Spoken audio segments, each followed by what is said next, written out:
start off, I want to take you back 87 years ago. The Japanese Empire was substantial. They were in Korea, China, the rape of Nanjing, if you remember that. And they were in Burma, we were there, and all of these. And a point of personal privilege is my father was with MacArthur when they were taking back the Marshall Islands back in 1942. But it was a difficult time. We had sanctions on Japan, and we were supporting China. And the Japanese were very upset over that, and was trying to work it out with us, and we couldn't. We didn't. And the Secretary of State, I believe his name was Hull, issued the Hull Memorandum on December 7th. And that memorandum triggered Pearl Harbor. In that we told them that we were going to continue with our sanctions and that we're going to continue to support China, and we're just not too keen on your expansionism that you're doing. So it was a very tough, tense time. Now, we considered it a sneak attack, that we were attacked at 7:48 on Sunday morning. And so they assembled their 6 aircraft carriers outside of Pearl Harbor, and they launched a huge amount of airplanes off of those 6 aircraft carriers, and the attack went on for 7 hours. And we lost a lot of Americans and wounded, and destroyed a lot of aircraft.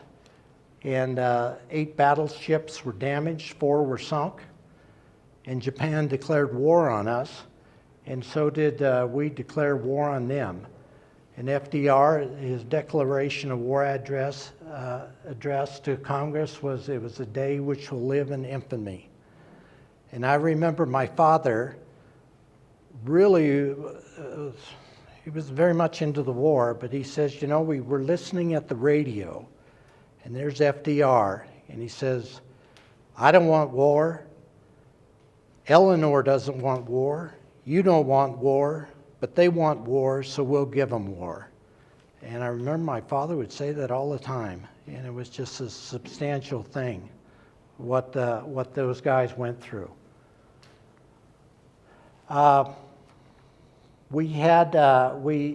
President Roosevelt issued the executive order, a famous one, 9066. And that was the one that said and what was happening before that is right after the war, 1,500 Japanese leaders on the western United States up in here were quickly interviewed by the FBI to find out if they would be a threat. Now many of them were US citizens. So they determined that they were loyal. There wasn't an issue with that. But still, the Führer and everything was going. That Executive Order 9066 was issued. And they wanted all Japanese ancestry.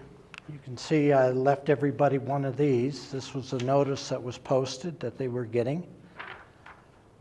To be away from the military exclusion zones all along the West Coast. And they did an eviction and internment of 120,000 Japanese. And these Japanese were, 60% of them were US citizens. Just kind of think about that, US citizens. And we're just rounding them up, putting them in internment camps. And as they were going, you know, just the hatred in America was substantial. Many of them owned small businesses, and they posted these, "I'm an American," and same time, Japs keep on moving, and it's just chaos. Just loading them on trains, everything, putting them in staging areas. Soldiers were all up and down, and they were just being rounded up and moved out. The Army was commanded on the western region by Lieutenant General DeWitt. And DeWitt believed that the population needed to be controlled. He just felt strongly about that. And he prepared a report for President Roosevelt that was filled with falsehoods. They had one in there where some cattle got out and hit some power lines or something and knocked down the power in one region. And he took that and said that the Japanese destroyed the power lines here. They're doing sabotage already. So it was falsehoods. So the president had to react. You know, he's getting reports from his commanders. So FDR was there. And the governor of California and the state attorney general, both, and the attorney general happened to be Earl Warren from the Warren Court, the Supreme Court justice, a staunch, great liberal, and but he declared that they needed to be moved out. But the U.S. attorney, Biddle, said, no, these Japanese are loyal. Don't, Mr. President. This is a mistake. Then they had the original plan that Italians and Germans would be rounded up also, but they said, no, we can't do that. That'll cause too much chaos in the country. Of course, the Italians and Germans looked like us, looked like the rest of them. So there were some things with that. But General DeWitt was not too keen on rounding up the Japanese. However, he's got a staffer, and his staffer was a lieutenant colonel, a Washington State National Guardsman who had finished 1 year at Stanford, not an accomplished man, but he had General DeWitt's ear. And this guy, he was the Stephen Miller of World War II.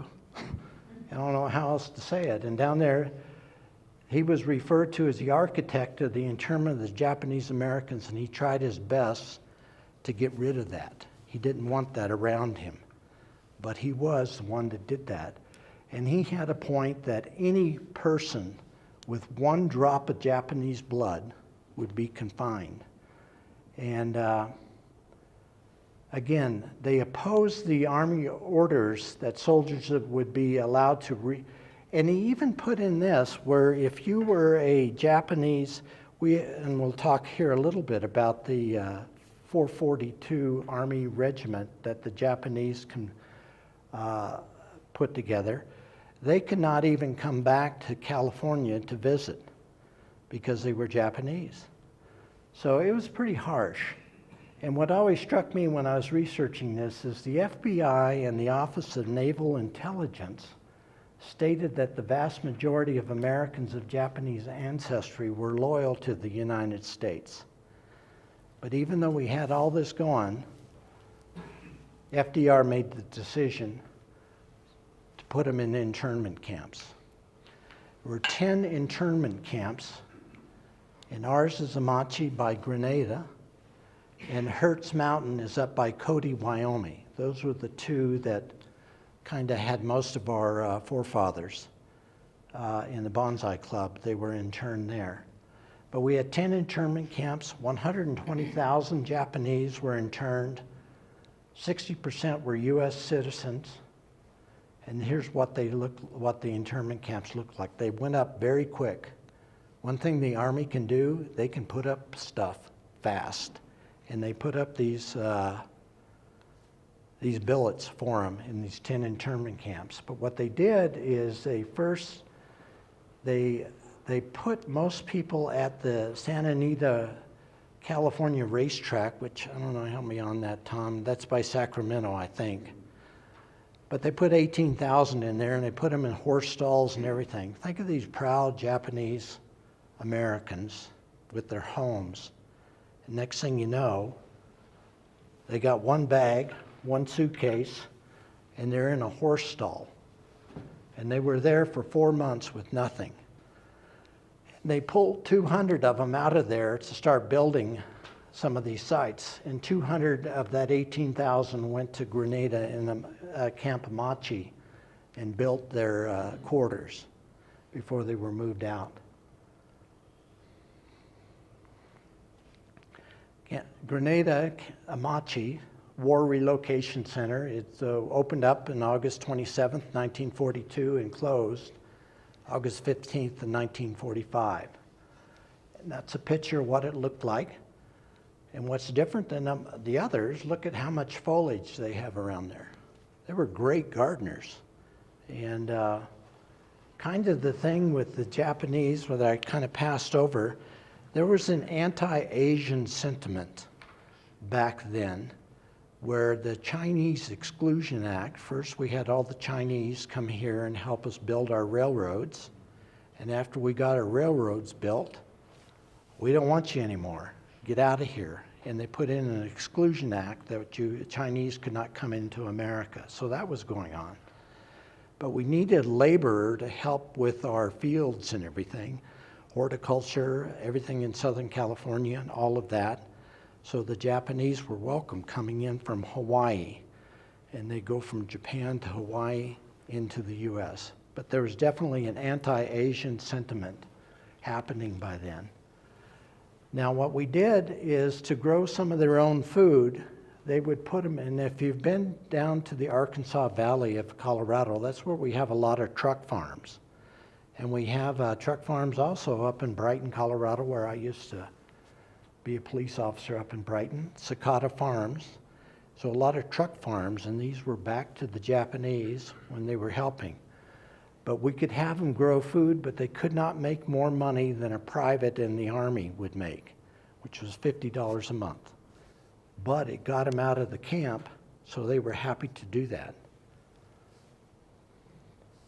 Here's what it looked like. Just a couple cots. And they would turn these things into living quarters.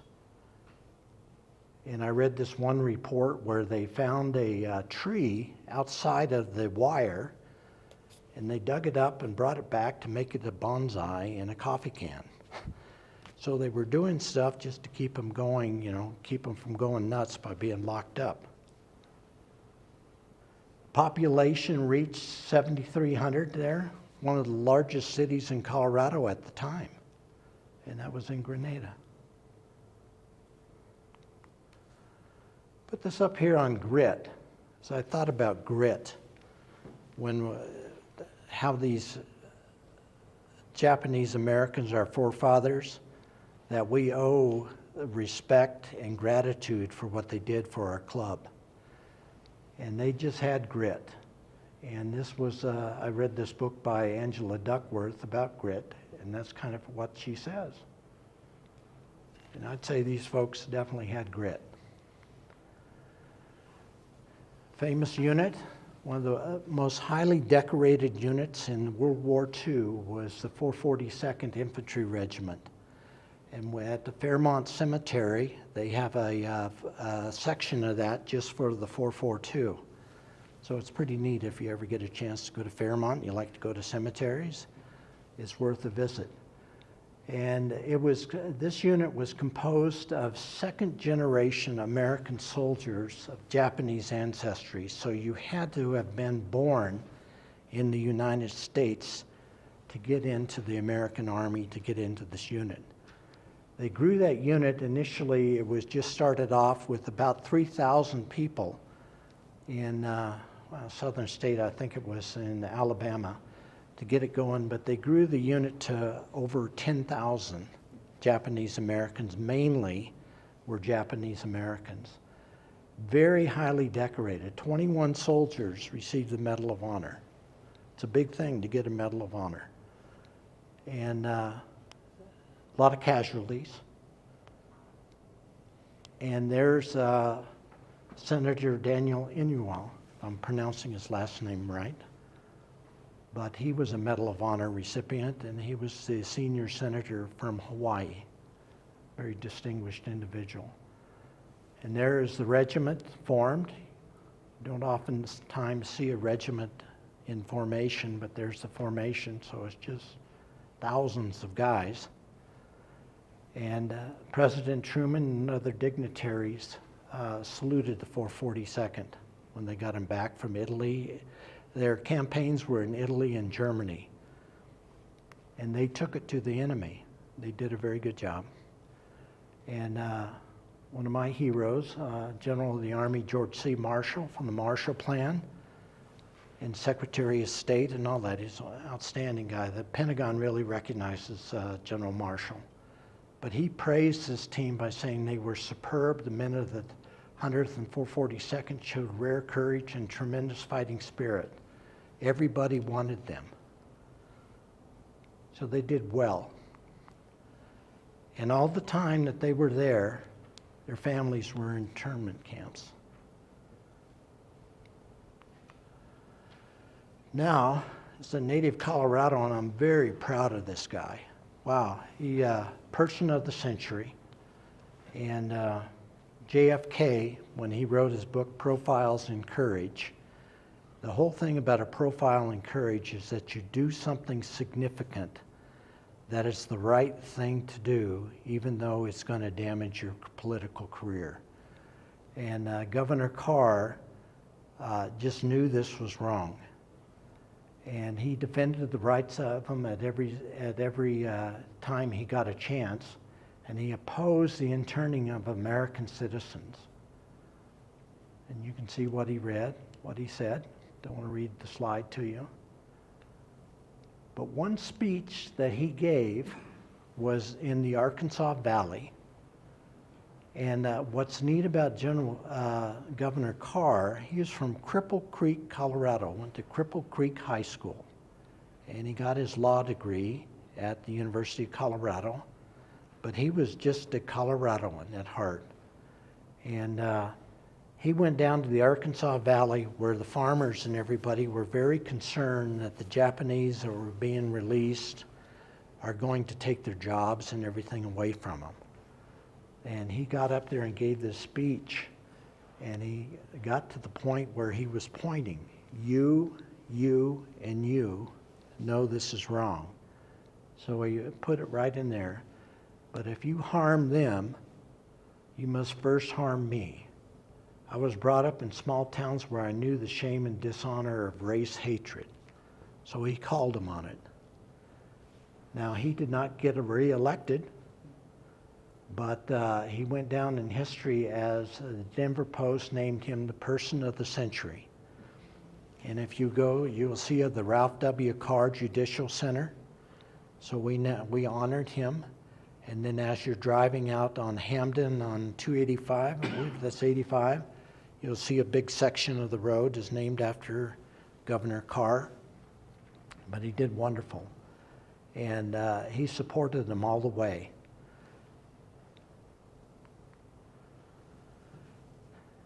Now, there's President Reagan taking credit for signing this thing, but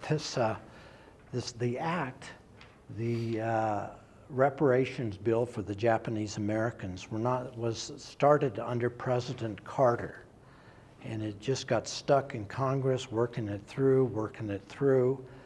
People were opposed to it, and we finally got it through under George H.W. Bush, who issued we gave $20,000 and $46,000 in 2024, give you an idea. It wasn't that much money. And 82,000 received it, those that were left alive at the 120,000 that were interned. And we gave them a formal apology.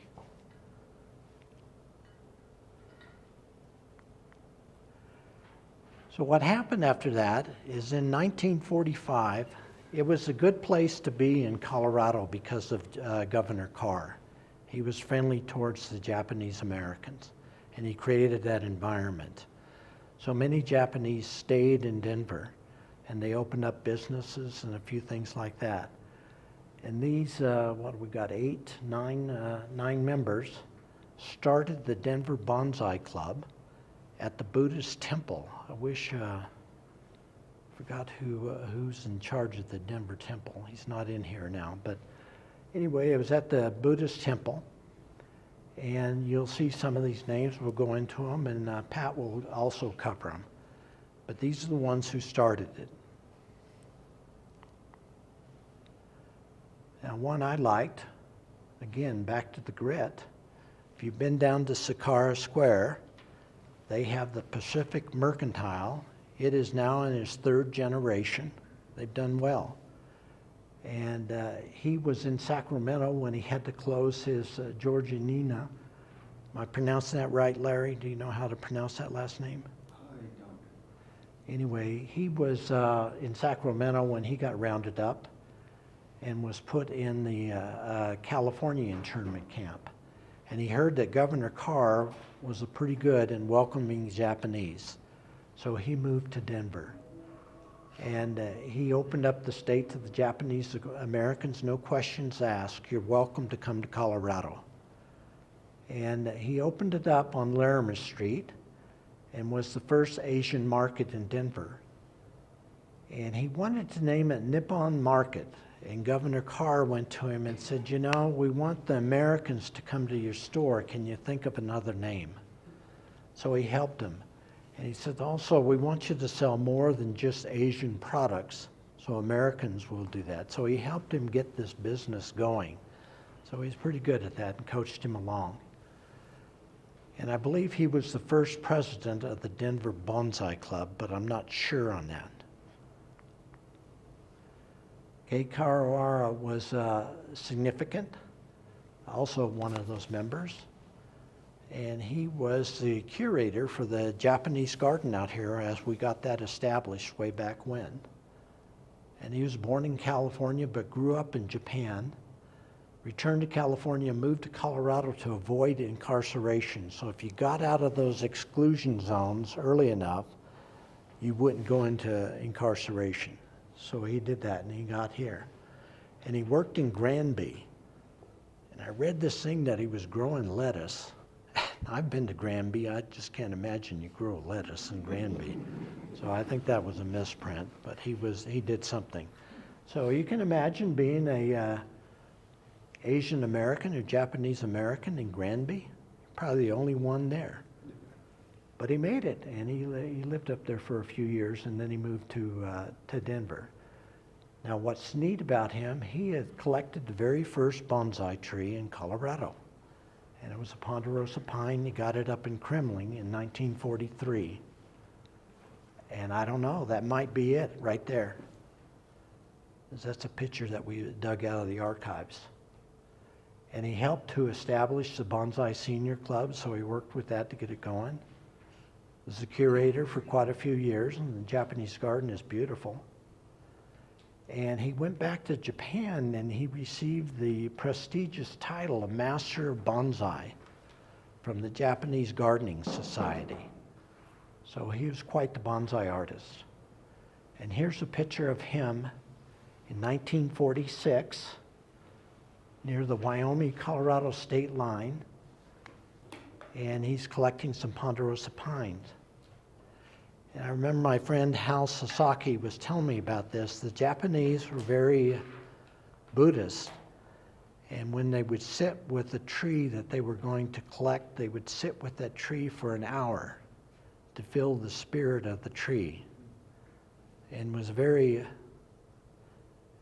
was just a cool thing the way they collected trees. So I can imagine him doing that. Now here's the man. And George Fukuyama was substantial. Now, even though I never read in any of the archives the tension between the Japanese and the Anglos, but you can imagine there had to be some. But Fukuyama he really wanted to have this thing to grow. So he worked closely with all the Anglos and the people that were interested in bonsai. And he got it going. And I remember another great guy we had in the club, and I'll talk about him a little bit more, is Dr. Jim Robinson. And Dr. Robinson would, Stanford graduate, PhD, said that he would go and try to learn from him, but everything was in Japanese and it was all sensei style. So no questions, just present and no questions and go from there. And it was mainly made up of people that were born in Japan that were members of this club. 1952, what was interesting about him, he received his U.S. citizenship, a big thing. And he was adamant about going to Washington, D.C. to place a wreath at the tomb of the unknown soldier. And when he showed up there, it was closed. And he worked his magic, and he was very insistent to the guard and everybody. And they opened it up for him and the group that he had with him. And he was able to place a wreath. But it was important to him because he received his U.S. citizenship. So he's pretty much into that. 1960, he was the president of the Denver Bonsai Club. And in 1969, he was the one who helped co-found the Denver Junior Bonsai Club, which was the predecessor to the Rocky Mountain Bonsai Society. Very influential member of the Japanese community. If you wanted anything done in Denver with the Japanese community, you would go to him. And up here is, I think this came out of the Yellow Pages. Fukuyama, importer, Japanese records, fine arts, antiques, and gifts, travel service, personalized domestic and oriental, bonsai service and lecture, all-size bonsai containers. He did it all. So he would have been a neat guy to have met. Bob Kukahara, another great one. And that's where our logo tree comes from. And Pat will talk a little bit more about Bob.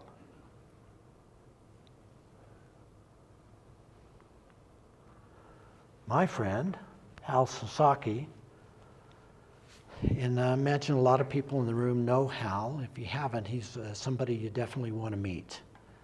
And Hal was very, very good. When I went to Afghanistan, I gave my trees to Hal to take care of. And not only did he do that, but he helped me raise $600 out of the Bonsai Club for a Afghan girls' school that my command was supporting over there. That was pretty neat. That meant a lot to me. So he's just a great guy, Hal. I don't know what else to say about him. Interesting thing, he was a stockbroker for a while at Betcher and Company. And he started the Colorado Bonsai is the name of his company. And that is his logo tree. And he was instrumental. He went with Larry Jackel and everybody when they collected a bunch of trees for the Japanese garden. You'll see a lot of native trees out there. So he was instrumental with helping to do that. Bonsai shows. This is the first picture we got, 1950. And I believe that was at a bank downtown. And look how dapper they look, you know? And we show up in our shorts and our jeans, and they were pretty proud of that. And then they started getting their U.S. citizenships. So they had, I believe the 1954 show was kind of, God, we've arrived. We got our citizenship. We're safe now. Let's have a bonsai show. So they did that. And I believe that was at the Methodist Church up in Thornton. Simpson Methodist. Simpson Methodist, Thornton, isn't it? Somewhere. Lakewood, I think. Lakewood? North. It's north. And this was another one at the bank, 1956.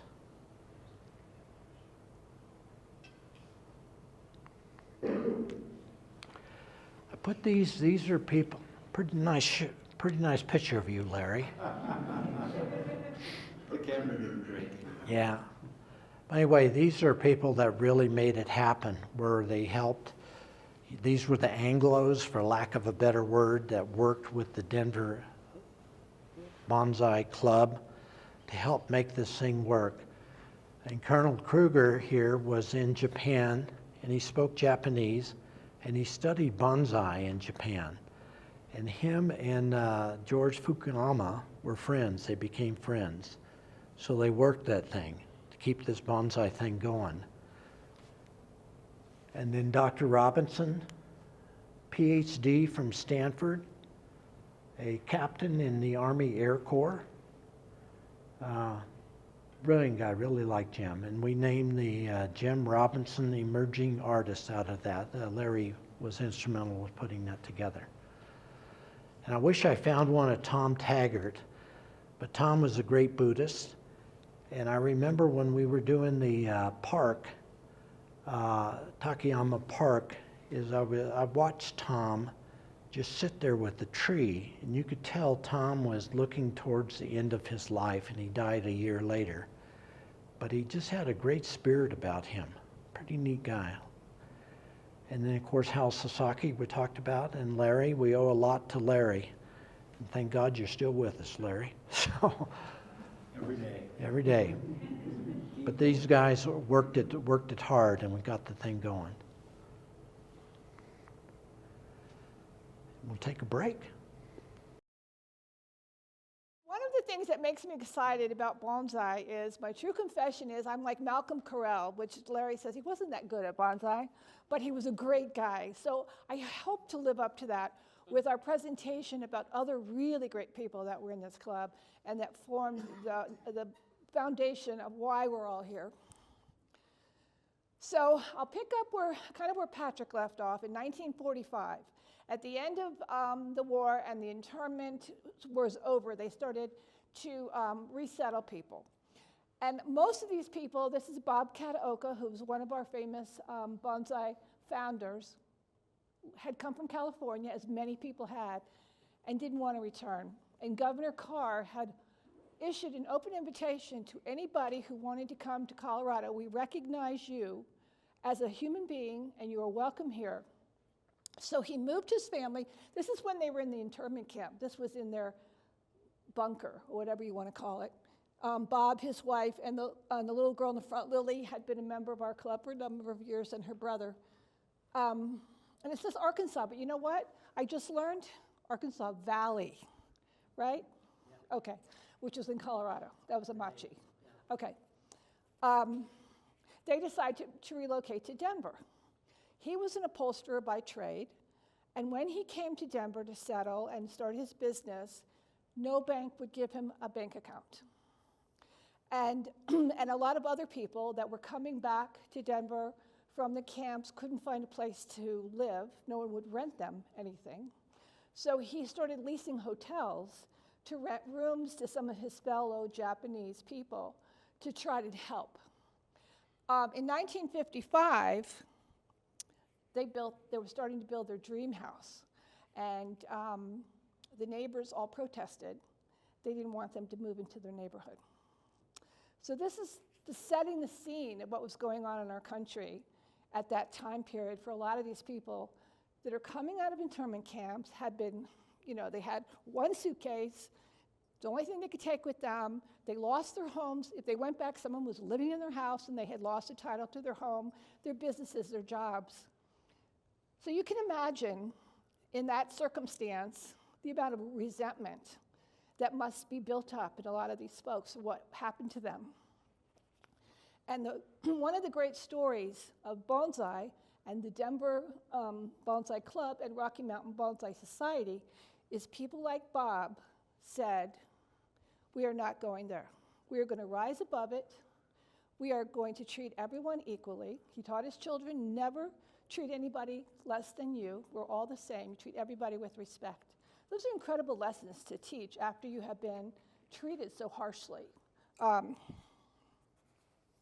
So what I wanted to talk, also, part of my story, and I didn't have a good place to put it, you see this on the right-hand side, is a document in Japanese. This is a page from a Japanese bonsai magazine. That they were pretty prolific, but that's, could you read Japanese? If not, I don't think there was a lot of photographs in them or diagrams. So this was the kind of literature that was out there at the time.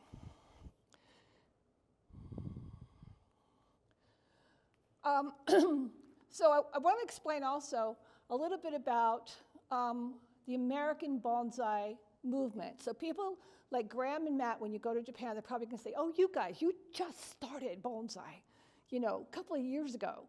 And that's true because in the United States and probably most of Western civilization, bonsai was not practiced until the 1940s.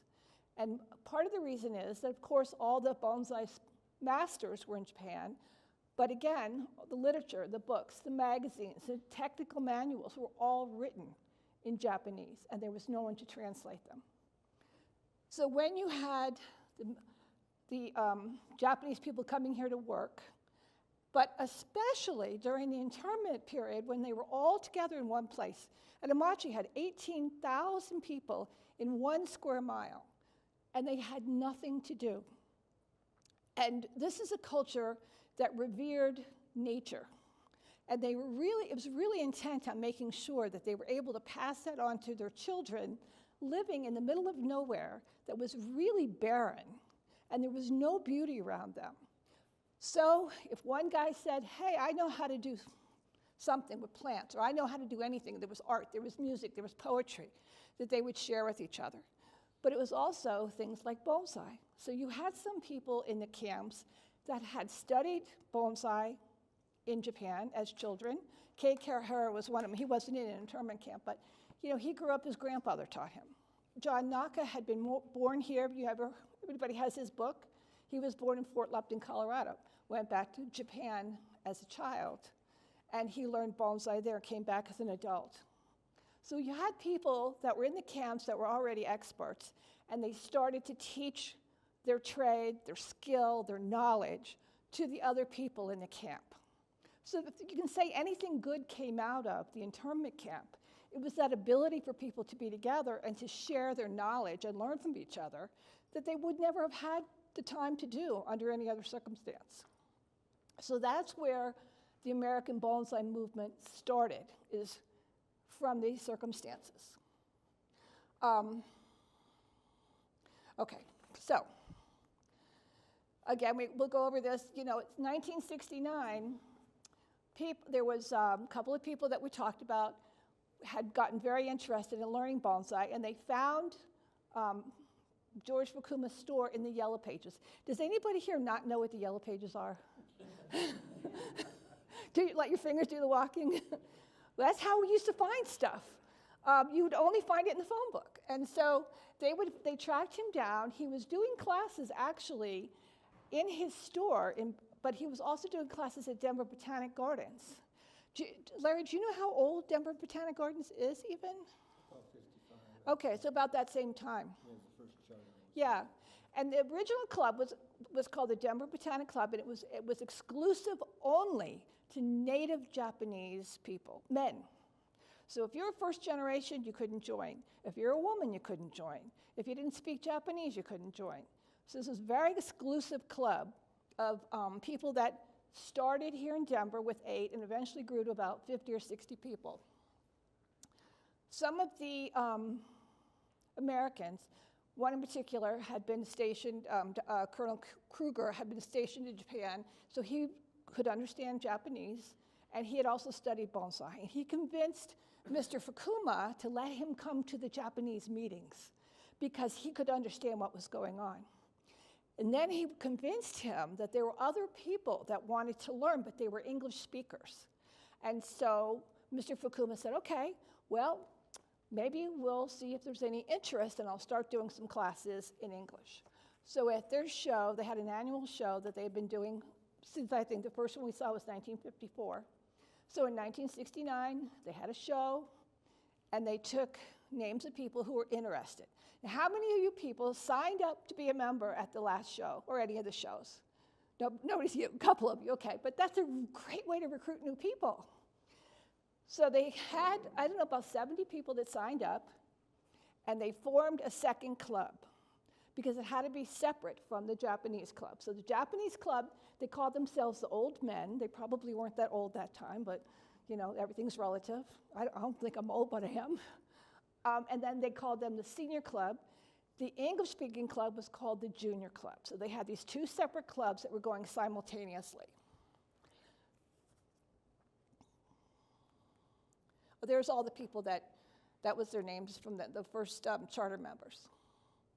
And we also saw this list. These are some of the people that were instrumental in getting it going and, learning and sharing. But I wanted to really focus on Bob Kataoka because he really epitomizes how all this happened for the English-speaking club members.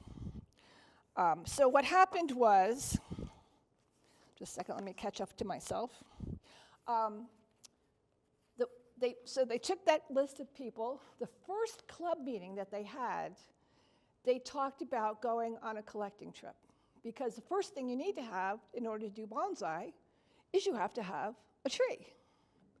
And what was new to the Japanese people who had come here from California or Hawaii or Japan was the native trees from the Rocky Mountain region, the ponderosa pines, the junipers, the firs, all those trees that they had never encountered before.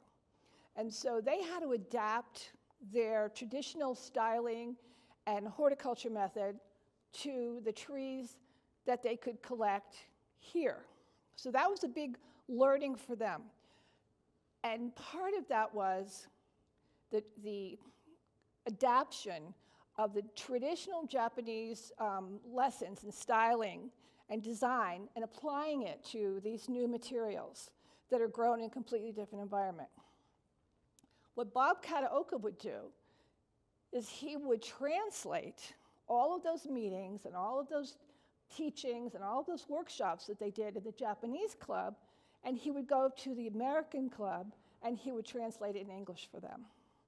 So they were learning the exact same thing that the Japanese was doing. That was, to me, when you think about the time and effort that people like him went to educate people that he could have, by any other means, resented terribly and never wanted anything to do with, was a great show of generosity. And he was even criticized by some of his fellow club members who said, why are you doing this? Why are you telling people about our tradition? Why are you teaching that? Why are you sharing with them? And he said, it's really important that we share this with the next generation, and I don't care who they are. And so he spent the rest of his life really bridging the gap between the Japanese club and the English club, English-speaking club. We'll call it the English-speaking club. There was two other people that were very instrumental also in doing this. The other one was Kei Karahara, that we have one of his trees here today. I'll talk about him in a little bit. But what else Bob brought to the table was he was a very accomplished bonsai artist. He started out, though, by collecting trees for his own house. When he built this house, he wanted to build a Japanese garden. And he built an extensive Japanese garden in the back of his house with a pond and with a bridge and all the meanings that Japanese gardens have. And in the front of his house was all character trees. And he and his wife went every single weekend up to Estes Park and collected trees to plant at his house. And one of the things that his daughter told me is they didn't have a truck. So they'd go and they'd put the tree in the back seat of their car and drive it every weekend. He was known for his ponderosa pines. One of the things that he was well known for is he was adapting the Japanese culture and style from Japanese black pine and applying it to ponderosa pine. And so he was doing a lot of grafting also, and he was demonstrating grafting and pinching. So Larry, pinching is at the end of the needles, right? In order to control the junipers, to collect, to make them smaller, right? Okay. Yes, okay, whatever. But he was teaching this to the junior bonsai member clubs, and they were just, they had no idea about any of this until he taught them, and Kei Karahara taught them, and took them collecting. He took all these people collecting a couple times a year. If someone didn't get a tree, he'd get a tree and he'd give it to them, make sure they had one. Very generous person. He was a very spiritual person. And the other thing, which I do talk about from time to time when we're talking about awards and all that, His belief is that bonsai is about the appreciation of nature, and it's not competitive. It's all about what's in your heart and in your spirit. And so a lot of people see it as self-expression, like any other form of art would be.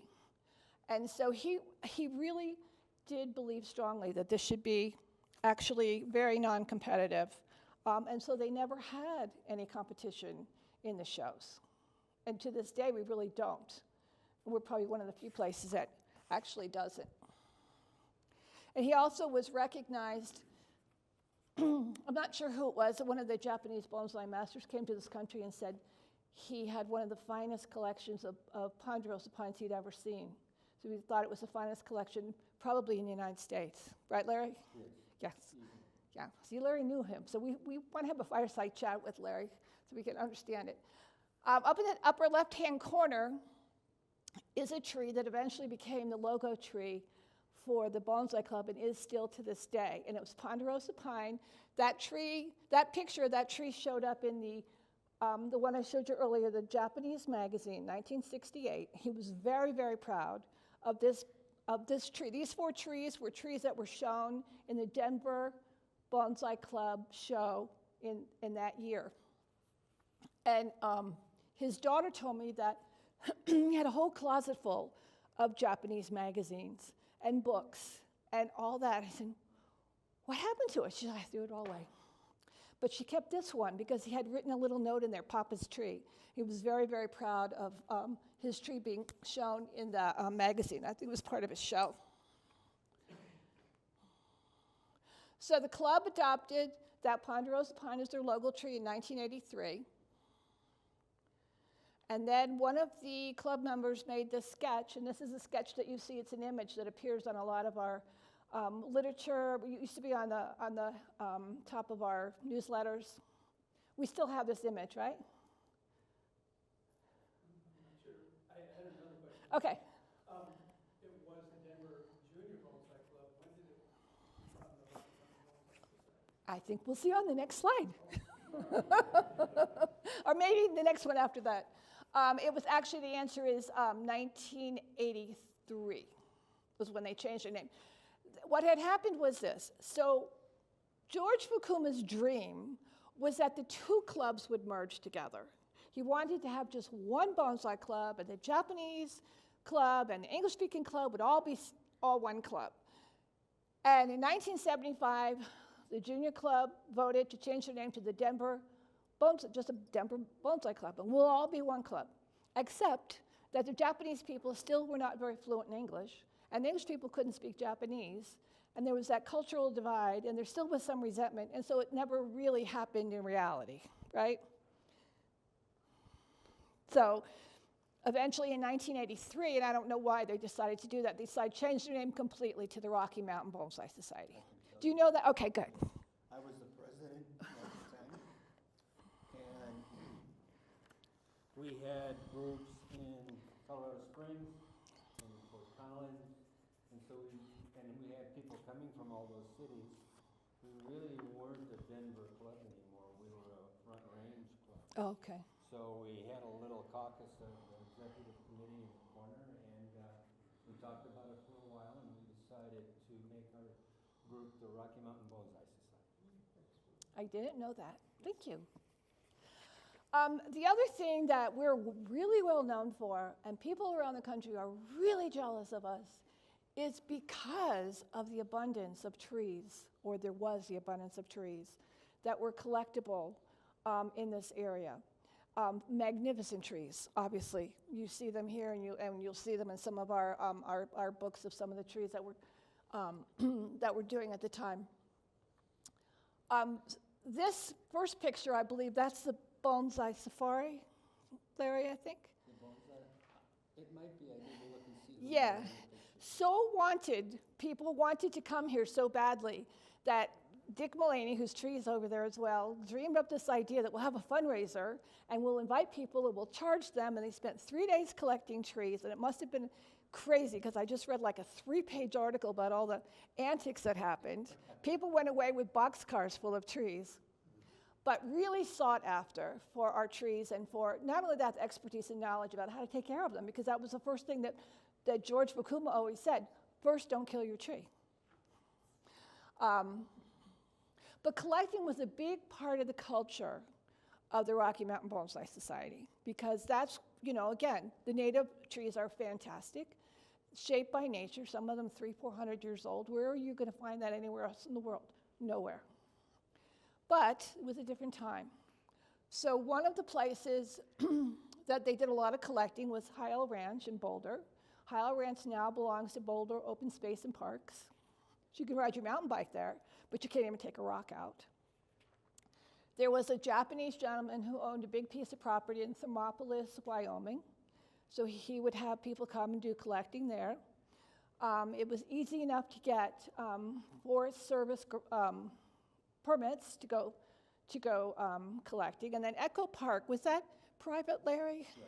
Okay, another piece of private property that someone owned, and people could go up. And I think you were telling me in Heil Ranch, when you would go out, the guy would charge you $1 per tree or something. $5 a tree. That's how much he collected from people as they were leaving. So a very big part of the culture, which is now kind of frowned upon, because it's harder to get permits. I know they give you a hard time about getting permits. What are you doing? What are you with a stupid bonsai? How many trees are you going to take? And the private lands have really closed up, and access. So I know some people still have access to some private lands, but I think it's much fewer and far between than it was many years ago. And they want to make sure that people collect legally. So, on my quest to learn about the history, one of the people in the club, Daryl Whitley, asked, where are the old trees in the club? Oh, you know what, I forgot my timer. Okay, stay on me 15 more minutes, okay. So, David McPeters enlisted me to write an article about it. And that sent my husband and I on a year-long quest to people's backyards, to the gardens, to the Kataoka's house, to Alan Hill and Larry and a bunch of people. And then we ended up going out to Pacific Northwest, and we came to visit the Pacific Bonsai Museum. Has anybody been there? It's an amazing place, right? Not that big. And so when we were there at the time was this exhibit called Natives. And I don't know if you remember, anybody remember when one of the first time that young Chow came, who does the kusamono, she had been commissioned to make a kusamono for every single tree that was going to be in this exhibit. And they were pulling trees from probably mostly their own collection, and they were trying to find from different regions. And then they had people, artists, paint these amazing paintings behind them that would represent the region that they came from. So we went there, we explored it was incredible. And then a couple years later, I was contacted by the Pacific Bonsai Museum, because I've been sending information back and forth with them about some of our history. I was asking them to tell me about the history of the trees that they had that were from our club. And they started an exhibit, I don't know what year it was called World War Bonsai, sorry. And it was about, again, just what we talked about, the legacy of the Japanese people that were interred during World War II, and the bonsai movement that came out of that, just like what was happening here in Denver. And so Bob Kataoka, who was from Denver, was one of the featured artists. And so this photograph is the one I just showed you from the internment camp that Lily, Bob's daughter, had given to me to make a copy of, and I sent it to them. And they used that as their opening entrance at the exhibit. So that was pretty cool.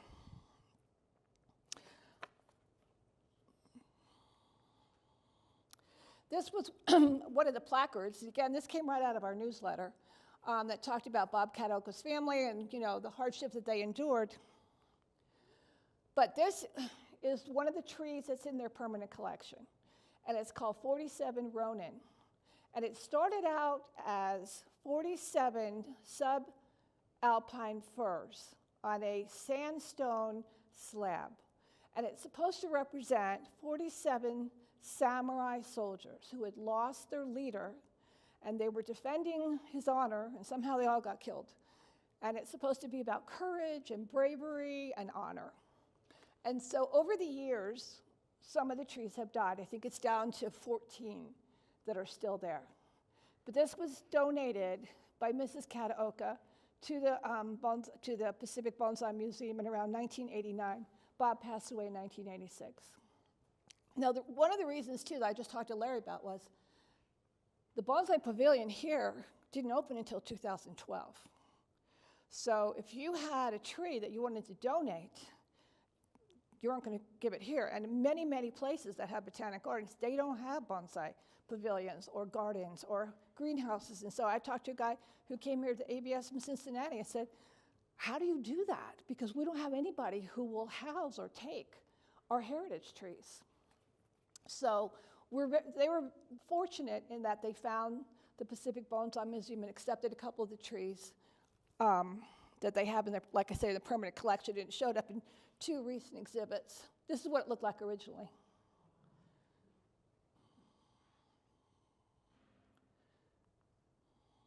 The other tree that they have is a Rocky Mountain juniper, and one of the stories I just read is it was restyled by Dave DeGroot a number of years ago. But then the curator at the Pacific Bonsai Museum, a man by the name of Aaron Packard, decided that he had the tree backwards. So they turned it around and he restyled it again. And this is what happens with the life of heritage trees. They've been around a long time. Sometimes they're restyled. Sometimes a branch falls off. Sometimes a bird comes and tears something off. Something happens, right? And they get restyled. Is that true? Yes. Yes. I know, because I've heard these stories. And so sometimes they end up not looking like they started. But the goal is to keep them alive and to be a testament to the person who originally collected them. What was their vision? What were they thinking? What did they see in this tree? What did they want this tree to say? And then over the years, what has happened to this tree? Just like what had happened to it in nature. Why is it going that direction? The wind must have been pushing that direction for 10 years and then it turned back the other direction. They tell a story. They're survivors. And some of them don't make it. Because some of them have been on harsh conditions for a long time.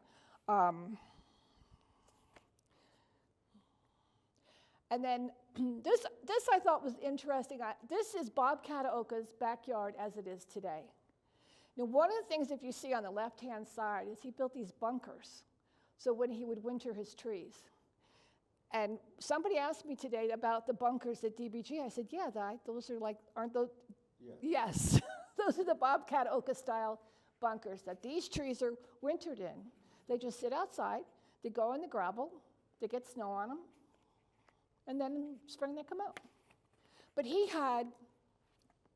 probably had a couple hundred trees at one point.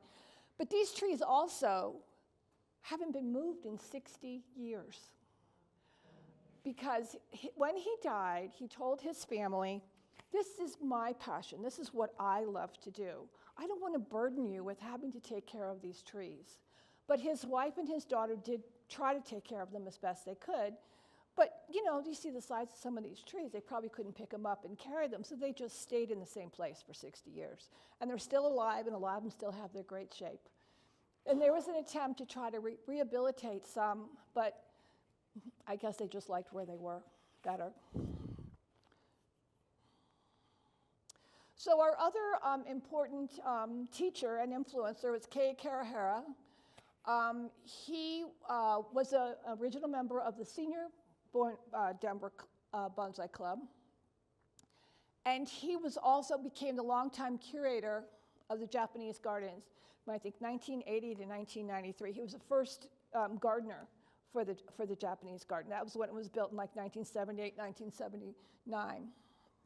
He also returned to Japan in 1983 and earned his distinction of Master of Bonsai and Japanese Garden Design. He was very proud of that. And he was a 1987 Artist of the Year. Another famous collecting trip was when the Denver Botanic Gardens, I don't know if they commissioned you or they asked you to go and collect trees to start the Japanese garden. So they went ahead and got the permits, and Larry and 4 or 5 other people, and Kay Carahara and Bob Kataoka, I don't know how many trips you made, they collected about 130 trees that are in the Japanese garden here. And the other day when I was visiting with Larry, he showed me kind of a stump of one of these trees. And he had, after the tree died, dissected it, put it under a microscope, and counted the number of rings to see how old was this tree. And you counted 450, and estimated that all the other trees that they had collected at the same time were from the same kind of generation of forest growth in the same area. So many of those trees in the Japanese gardens that they collected are probably 400 to 500 years old. And there's only one dead one. Oh, yeah, there's more. There's more. Okay. Okay, so Kay also has a tree in the Pacific Bonsai Museum that was on display when we were there. Japanese maple. Have you ever?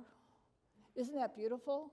And the funny thing is, I was just showing Larry, I have the little booklet that they put out talking about their collection, and the sketch of this tree, it's about half the size.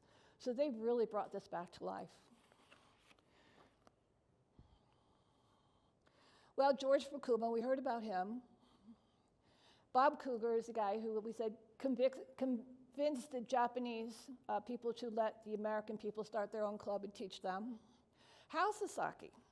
Hao Sasaki also learned about George Fukuma through the Yellow Pages, and he was very interested in joining the Bonsai Club and learning from the Japanese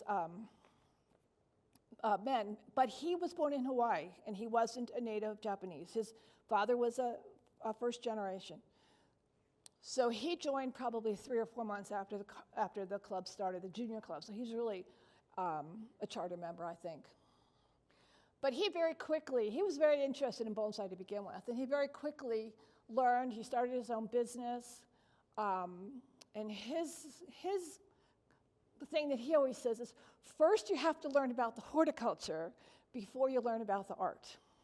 So if you go to any one of Hao Sasaki's class, he's going to talk to you about watering and about light. That's going to be the most important part of the issue. Before you can even get to styling, we're going to teach you how to take care of this tree. Well, Hao Sasaki has been obviously a member of Rocky Mountain Bonsai Society since 1970. So he's had a lot of people come to him for classes and training. But a couple of people in particular that are noteworthy is Ryan Neal. So Ryan Neal grew up somewhere around Glenwood Springs in Colorado. And when he became a teenager, he became very interested in the trees around him in the bonsai. And he got all the Yellow Pages from all over Colorado, and he found Hal, and he went to his garden and just wanted to kind of see, like, can you give me some advice? 3 years later, Ryan was driving every single weekend for 3 hours from Glenwood Springs to Denver and then back on Sunday night as a teenager to learn everything he could from Hao Sasaki. And Hao Sasaki was very influential in then helping Ryan understand what he needed to do if he wanted to be a bonsai master. And Ryan eventually went to Japan, and he was an apprentice for 6 years under Mr. Kimura.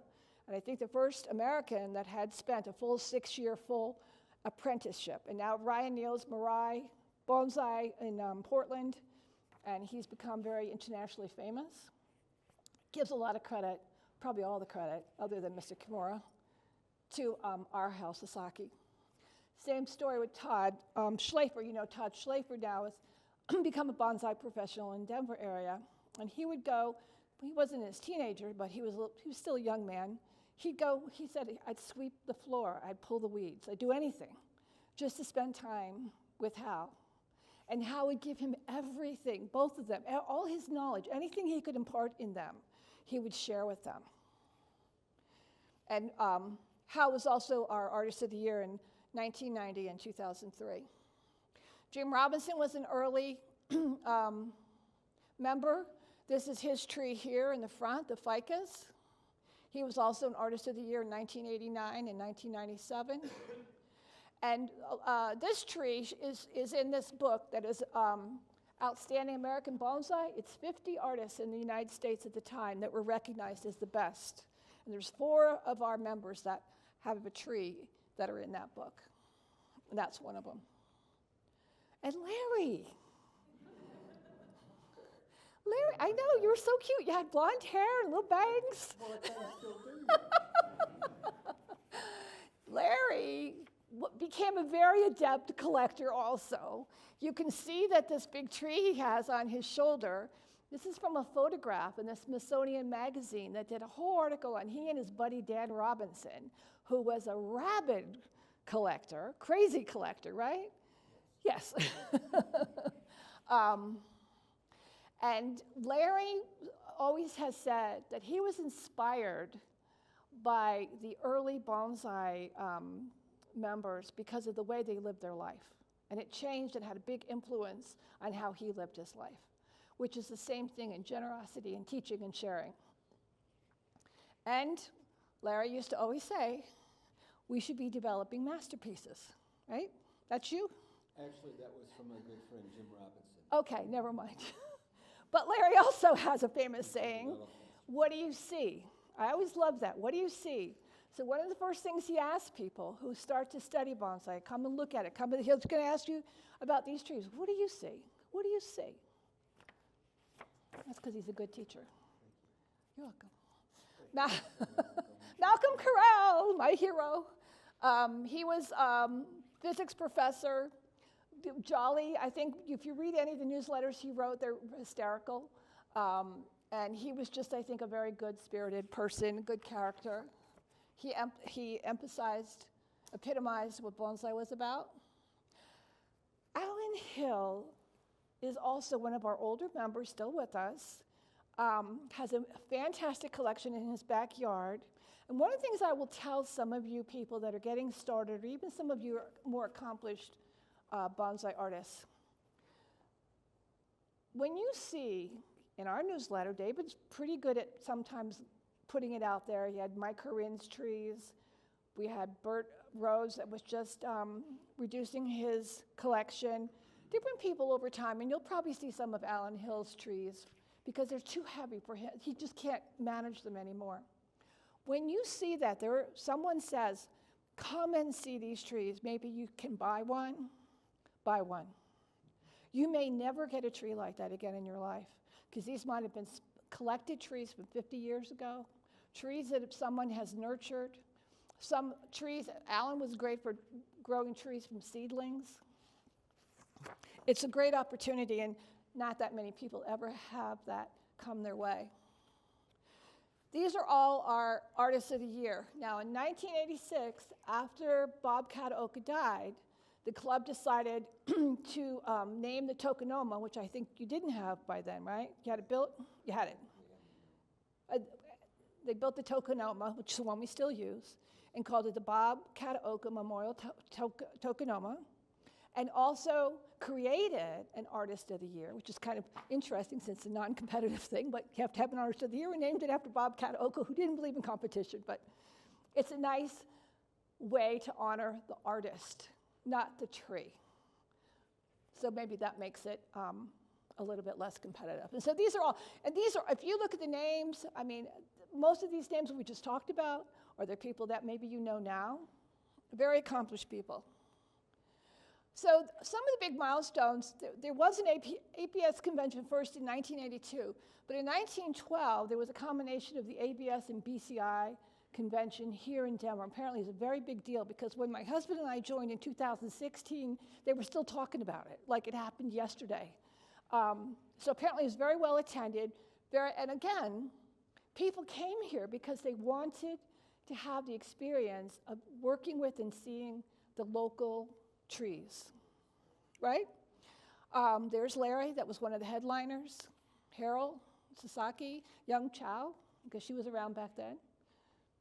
And then we had our 50th anniversary in 2019, which was great. And there's our cake, our logo tree. Now you know, now you recognize it. There at the top is Adam, who is the Artist of the Year that year, and Jerry Morris, who is another really big collector. Didn't do much bonsai so much, but this guy, he was like a mountain goat. He was really amazing. And if you were in the club at the time, he gave you a free tree, because he'd come in sometimes with 20 of them. He'd been out spending 8 hours collecting, and he'd come back and he would just freely give them out to people or sell them for like $10. And then we had the 2023 ABS convention. Yeah, picture of Rich. And again, this picture down the left is Normando, that's in our club. Look at the size of this tree. I mean, this tree is bigger than he was. So, I know. The thing that was interesting is that all of these trees that were used in the workshop, when you signed up for a workshop, then you would come in, you would buy a tree, were collected by Dan Wiederich, who's in Wyoming, and Todd had some trees that he had collected. So these were all locally collected trees, where again, we had people here from Ohio and Iowa and I don't know, everywhere.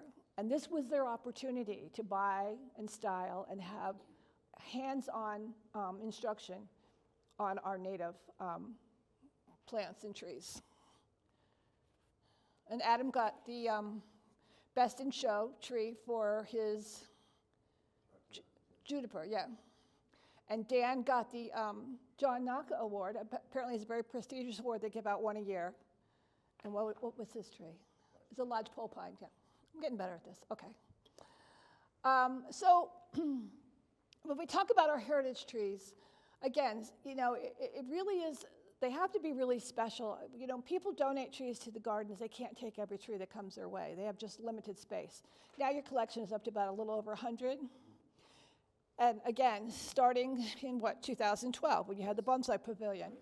So the collection is not that old, but it's every tree is really, really special. And I think you have the volunteers work on some of the trees. So it's a good opportunity too on the Wednesday mornings. You can work on some of these trees. They're 400 or 500 years old. Okay, I saw that one. And so again, you know, what do we learn from all of this? What do we take away? Well, we take away again that spirit of appreciation for nature and for sharing, teaching and learning, and sharing with each other freely. And one of the quotes I really love was from Ryan Neal. He was interviewed for a podcast that talked about the internment camps. And he said, Ryan said, whenever I went to Japan, whether I studied in Southern California, whether I go to the East Coast and practice bonsai right now, Colorado, the Rocky Mountains, and the work of those original pioneers pursuing bonsai in Colorado in the very early days from the internment camps is still at the epicenter of the bonsai culture in North America and spreading around the world with the influence of the creations that are being generated as a result of that. And that's you guys. So that's your legacy. And that's the path that you can follow. And always remember that when you're working on trees and you're collecting trees or you're buying trees or you're learning about it, it comes from a very deep history of love and respect and generosity. And that's what you should carry with you with your tree. So, thank you.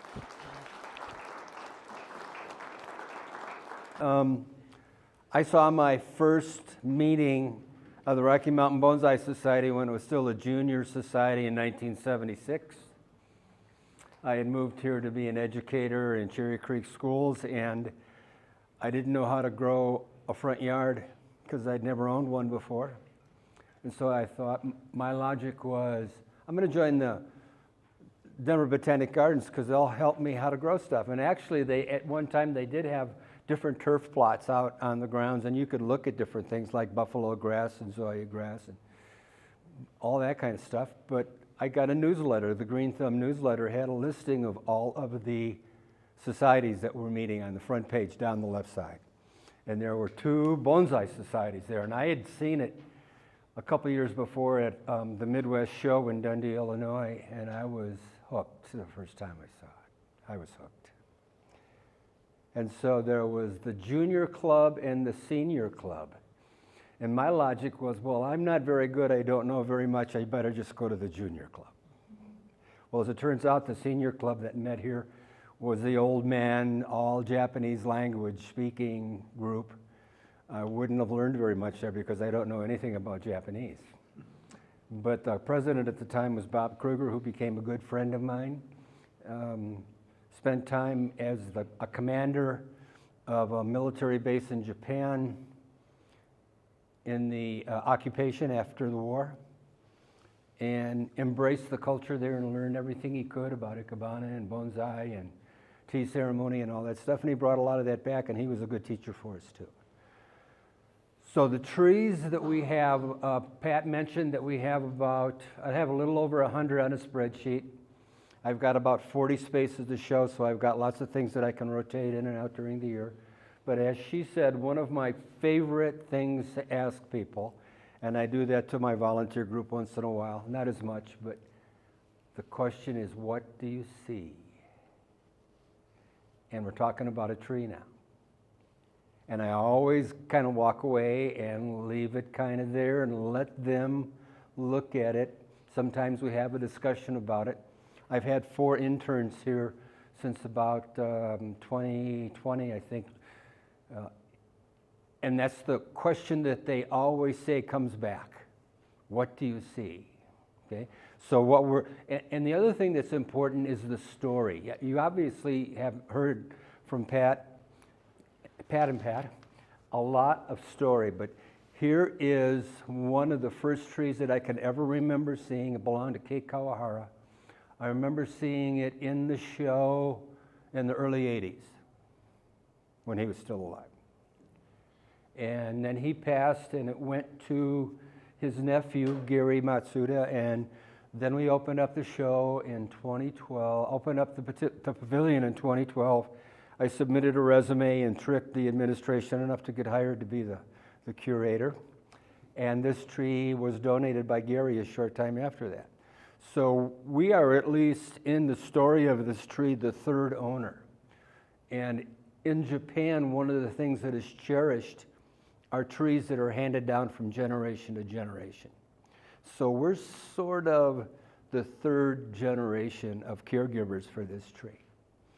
And I got it, and very promptly, there was another branch up here, an apex, and it died. It was like, I don't like being here, I'm going to start dying.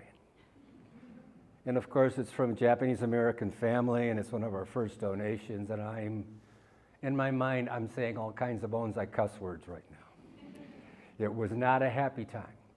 But it stopped dying on the top, and the rest of it kept growing and got healthier and healthier. So I had to restyle it a little bit, which I really don't like to do with any donated trees because there's a legacy there that I want to maintain.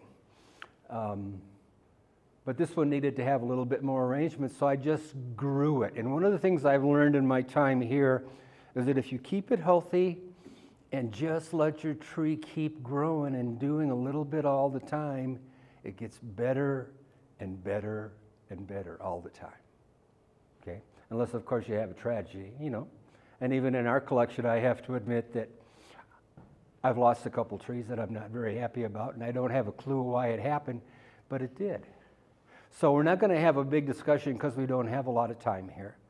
But I want to pose the question to you right now and just give you a couple of minutes to look at this tree. And the question is, what do you see?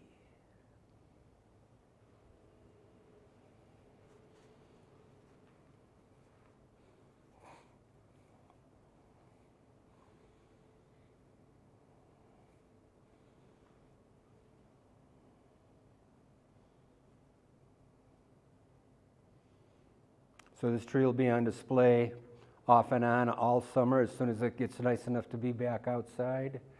And I would invite you to come to the Bonsai Pavilion anytime. And a little known secret is that behind the display house, behind the fence, I have a stack of chairs. If you really want to sit down and just spend a lot of time in one spot, you're welcome to go behind the fence and grab a chair and sit down and just look at it for a while. But there's other benches to be able to look at stuff too. Wild tree, probably collected in the late 70s, probably from the area above, in the area around Estes Park. Amazing old wood. Leave it alone. Don't get your die grinder out there. Don't brush it too hard. Appreciate it. Make the foliage look like an alpine growth, sort of an apex, but if you look at old trees in the mountains, they kind of spread out and hang down. They're not young and vigorous and pointy. They flattened out. The Japanese and the Chinese have a term called ma, M-A, and it means the space in between. My volunteers and I talk about it a lot.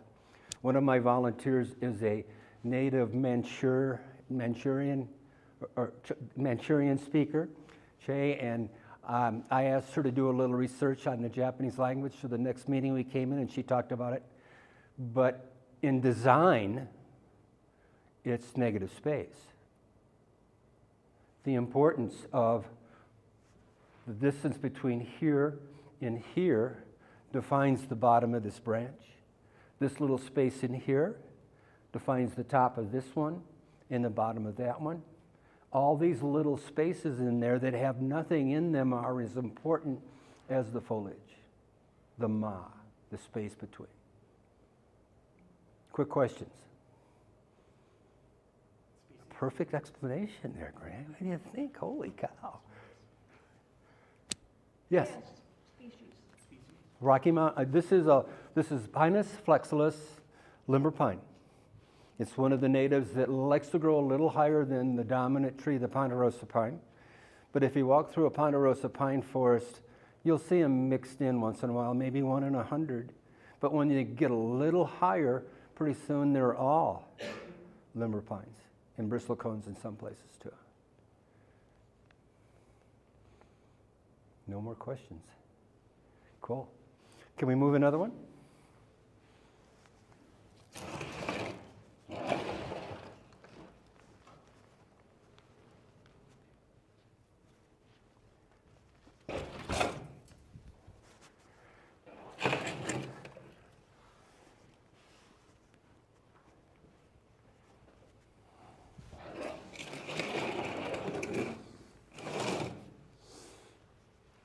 One of the things I try to do is treat every tree as an artifact that comes in the collection. It was cared for and donated by somebody for a long time, and I'm not here to make a tree radically changed. I want to enhance and keep it alive and healthy. And so this is a pretty good example of this. This is a ponderosa pine that was collected by Dick Melanie probably 25, 30 years ago. It's purchased by Don Osborne, one of our former presidents here. And as Don matured, he had to get rid of his collection, couldn't take care of it as well, and ended up with Todd Schlafer. And Todd did some design work on it. One of the things about trees in the wild, with ponderosas very often, is that the trunk goes up and then it turns at a right angle. And you look at those and you think, well, what am I going to do with that tree? I'm going to look for something that doesn't have a right angle. But when you tip it, or if what you do with Todd, if you put a piece of rebar on it and pull this branch up, this angle is no longer at a right angle. It's now opened up, and you do it over time, a little bit at a time so you don't break it. And pretty soon you have something a little bit more upright. And then it was just about, after it was wired and styled for a while, Todd said, why don't you put this in the collection in honor of Dick Melanie? I said, thank you. So when I got this tree, the trunk in the pot was where my finger is at. Okay? Well, the flow of this tree is kind of this way. Okay? So, to my view, it was on the wrong side of the pot. So how do I move it around? So I did it very slowly. Took a little smile-like cut out, lifted it all out, trimmed it off, and slid the whole thing over. So now I've got a gap over here that I backfilled with good gravel and soil, good drainage. So now it was about right there. And then I waited a couple of years and did the same thing again. Now I'm thinking about trying to do it again.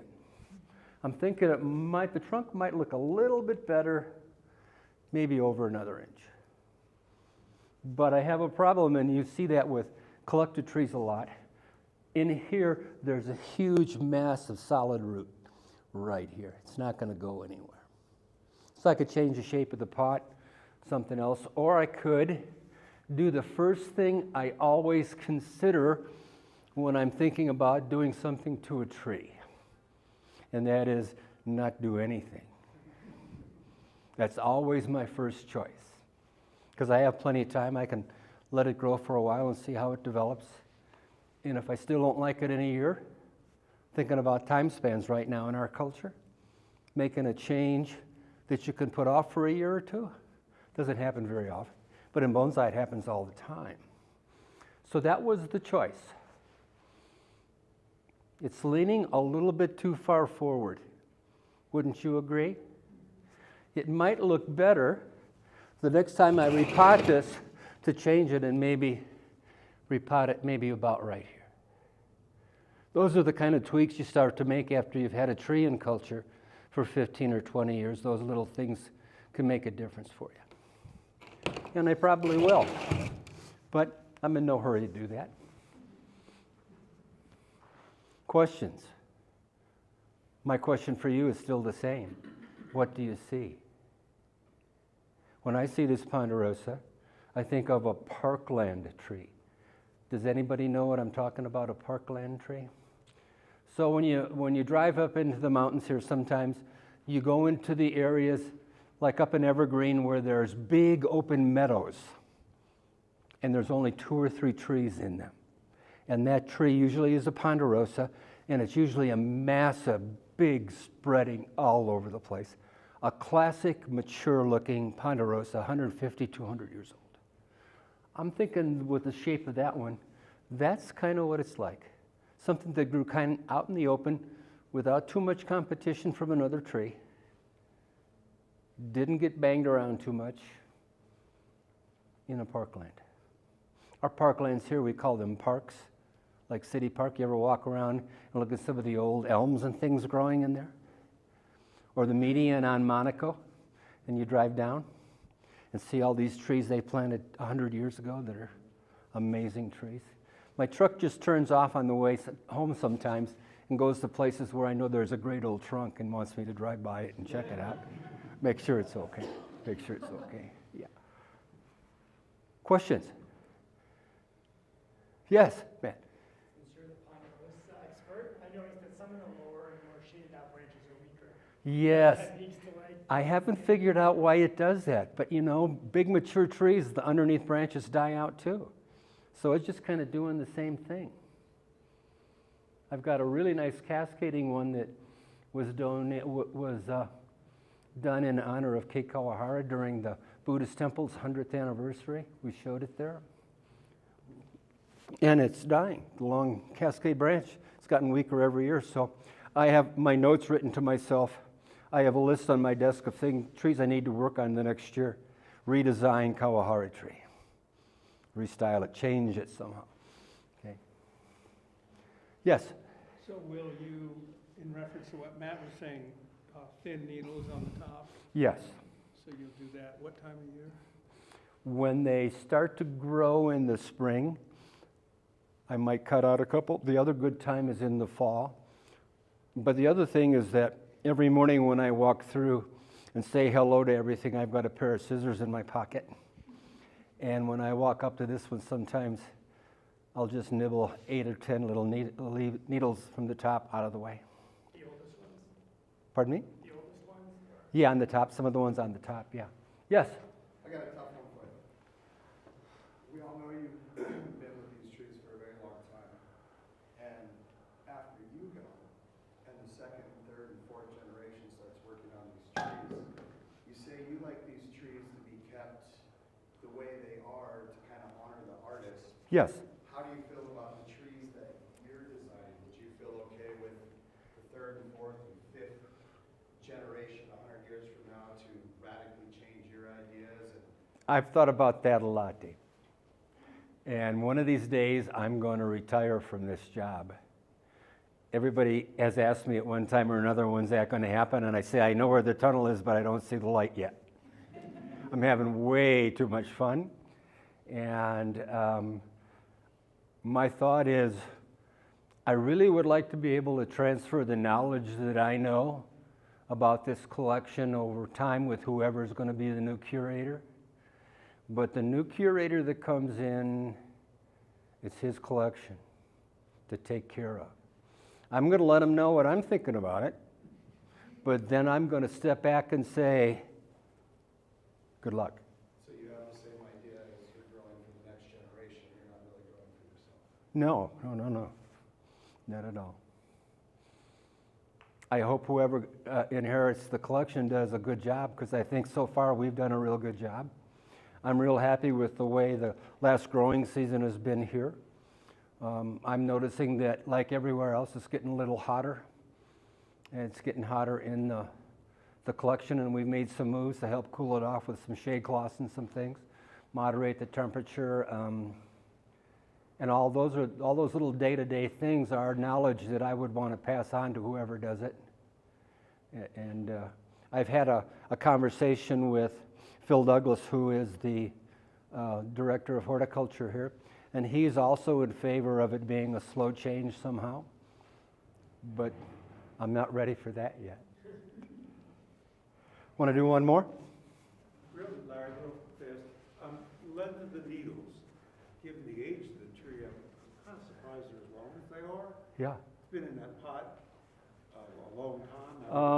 At least, it may be 50, it's been repotted a couple times. Okay. If you want to talk about needle reduction, you need to talk, where's Mike? Where's our, yeah. Oh, behind you. Yeah, talk about needle reduction. I never worried about it too much. I realize that a really small tree and a ponderosa don't work very well. More of a medium-sized tree, the scale of the needle looks better. No, I have 30-year-old ponderosas growing in my backyard that are 40-footers, and the needles are this long. Yeah. So this has gotten a lot smaller. Okay.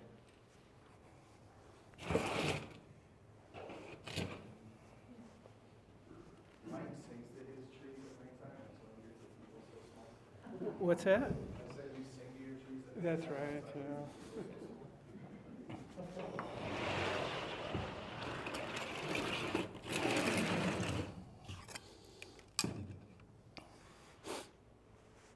Has anybody ever bought something mail order? You remember mail order? You would see an advertisement in a magazine. You would fill out the blank, write your check, send it to whoever had the material you wanted, and hope that they'd send something back to you after they cashed the check. Okay? Definitely pre-computer. Pre-everything. This was 2 cuttings of the new species at the time. A guy named Jim Smith was growing these in Florida, and the story on Ficus salicaria, which is also known as narrow leaf or willow leaf fig, is it came in on a tree that was collected from somewhere in Central or South America, and one branch had this mutated set of leaves on it. Okay? In Colorado here, we call those witches' brooms. And a guy named Jerry Morris that you saw up here was a specialist with witches' brooms. He would take a high-powered rifle on a high branch and shoot the branch off if it was a witch's broom he was interested in, take it home and make cuttings and stuff. If you go into a dwarf conifer book, a magazine like a journal that's selling the material, and you see the initials JM next to a dwarf conifer, it was Jerry Morris's start, okay? Anyway, Jim Robinson, he showed them to me. He was so proud. They came in the mail, and they came in little pots, and they were these tiny little branches about the size of one of these up here. And he says, Larry, I'm going to make this in a root over rock style, clinging to a rock and growing into the rock. And so the first thing he had to do was choose the rock. A very important decision to make, because if it starts growing into your rock, there's no way to recover the tree. You could maybe take some cuttings and start over again, but he placed this one less than wooden pencil diameter. He wedged it into the rock, and the roots were down in here, and he wedged this one into here, and he wrapped them all up, and he had soil this high. You can see that in the literature, some places where they do that. And then as it grew and grew, he reduced the soil level, and over time, he grew this plant.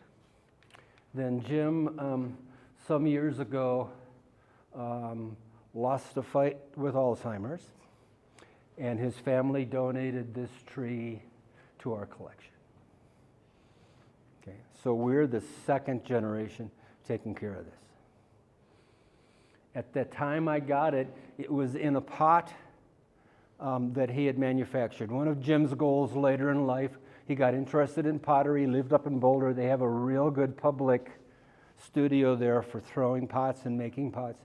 And every bonsai that he had, he made his own pot for. But this tree outgrew that pot. And so it had to be moved up a little bit, and it ended up in this pot right here.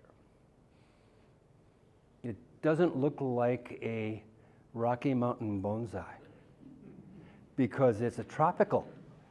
And if you've ever been to Tampa Bay or St. Pete and that area in there and see some of the ficuses that are growing there, there's amazing spreading, domed, amazing trunks, rootage that just goes out all over the place. It just looks like a monster growing out of the ground. And so this one has the characteristics of a tree that would grow in the tropics.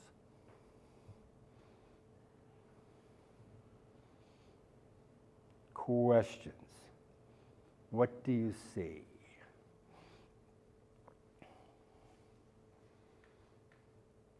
Will everybody's view be a little different based on your experience and what you've seen and what you like and what you dislike and what your education has shown you in bonsai some? What you really do, what your teachers say is good, what you think really is good?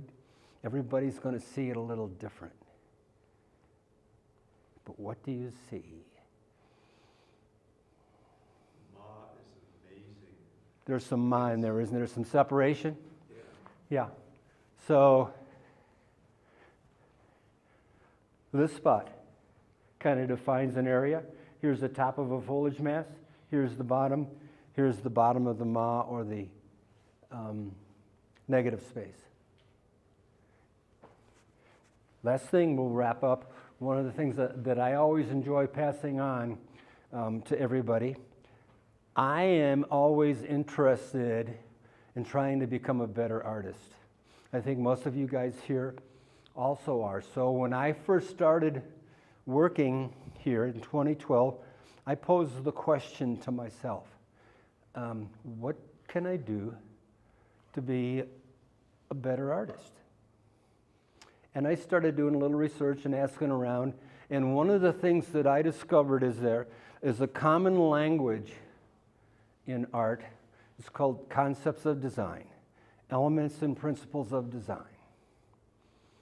Things like, elements would be things like texture, line, form.